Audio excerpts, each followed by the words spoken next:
સુરતના પુણા વિસ્તારમાં થોડા દિવસ અગાઉ થયેલી હત્યાનો ભેદ ઉકેલાઈ ગયો છે। સમગ્ર મામલે પોલીસે આરોપીને ઝડપી પાડી કાયદેસરની કાર્યવાહી શરૂ કરી છે।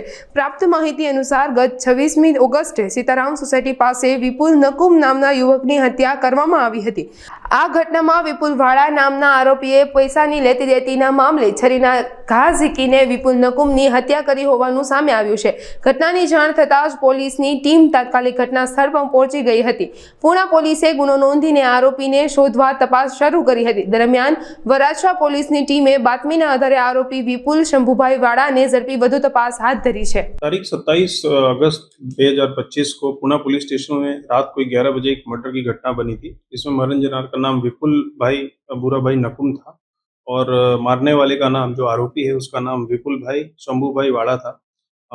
वराछा की टीम ने अपने अंगत सोर्सेज और टेक्निकल और ह्यूमन सर्वेलेंस से इस आरोपी को सूरत शहर के वराछा विस्तार और पुणे विस्तार के बाउंड्री पे इसको पकड़ लिया है और इसने जो आरोपी है उसने मरण जनार को चाकू से 8 बार उस पे मार के उसकी हत्या की थी।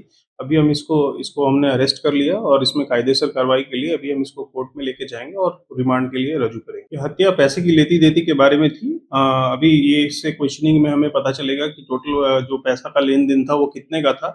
अभी हम ऑनरेबल कोर्ट से इसका रिमांड लेके आएंगे, फिर इसे डिटेल इंट्रोगेशन करेंगे।